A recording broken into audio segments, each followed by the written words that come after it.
This is Jody from Poppy Winkle, and I am so excited to share this with you. I'm having so much fun. This is the first page of my interactive nature journal, and look what happens. Oh my gosh.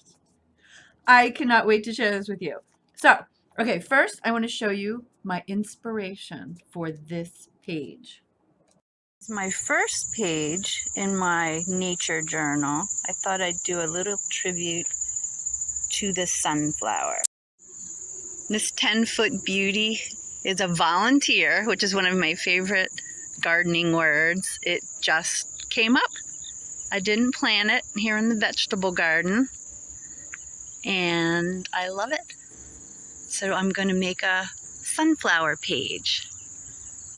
So that gorgeous volunteer sunflower prompted me to want to make this whole page.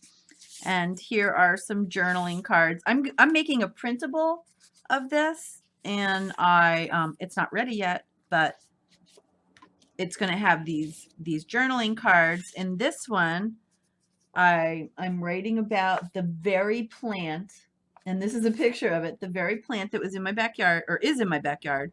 Its height is 10 feet 7 inches, and the number of blooms, I cannot count them all. At one point I got to 30 blooms and 40 buds. So it has at least 70, but I'm going to wait till the whole thing dies and I pull it down to get the seeds, and then I'm going to count them because I want an official count because this guy is amazing.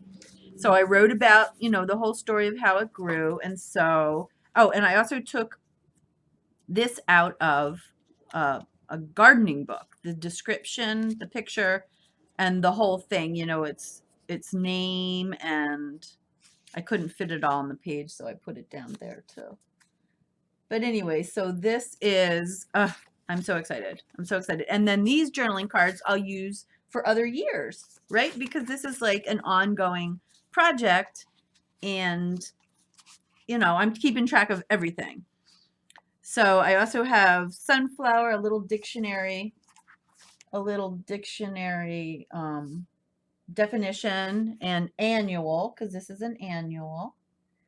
And I put in some little stickers and things. Oh, and this is very cool. This is also part of the printable. I printed it on an old manila folder. I never tried this before. So this is an old manila file folder, and I tried to make it 8.5 by 11, but this part is only like 8, and this is all weird, and I wasn't sure it was going to go through the printer, but it did. So this is nice and sturdy, and I'll show you how I make it real quick.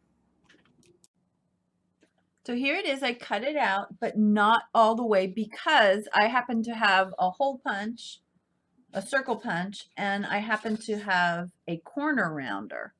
So I just did the straight lines, and I'm going to use my little tools to get my angles.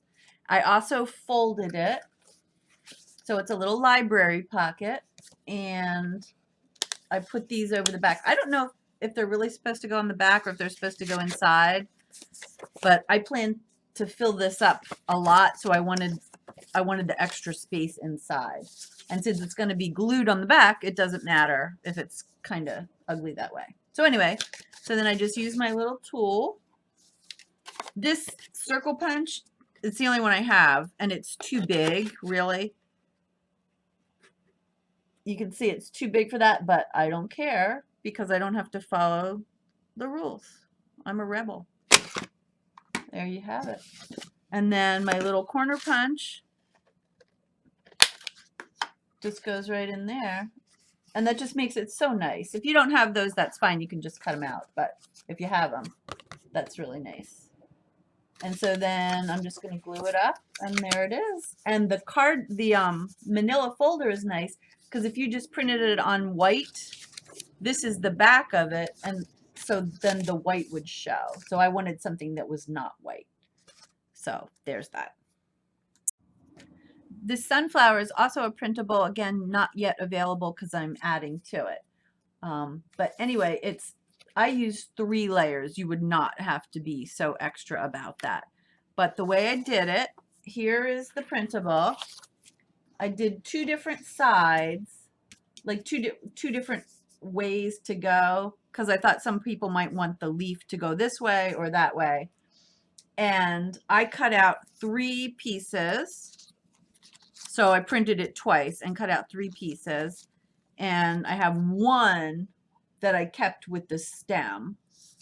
And then the others, I just cut out the heads because, you know, a real flower has all sorts of petals and I wanted it to be realish. And what I also did, a little extra, I admit, is I cut around the petals, some of them, and kind of moved them around and inked around the edges to cover the white.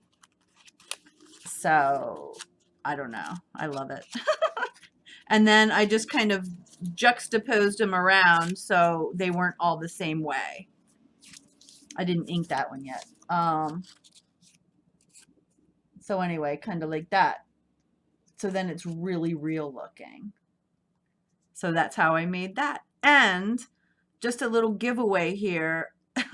Since I've been doing this video, I have made a couple of these because I was practicing with the mechanism. And so I actually have a whole sunflower with the mechanism. And so if you want to have it and don't feel like making this on your own, just leave a comment in the comment section. And I'm picking in my head right now, I'm picking a number. And whoever's that comment, I will send that to them. So if I pick 7 and you're the 7th comment, that's who I'm going to send it to. And if I pick 7 and I only get 3 comments, which might happen, then I'll give it to the 3rd one. So anyway, that's a little giveaway because I don't need 2 sunflowers in my journal. And even if you're not doing a sunflower journal, it would be good to get practice to put the mechanism in because that's a little bit of a deal. I'm going to go over that in the next video because it's getting too long already. So I'll go over the whole how you make the mechanism and how you put it into the journal in the next video. And thanks for watching. Bye.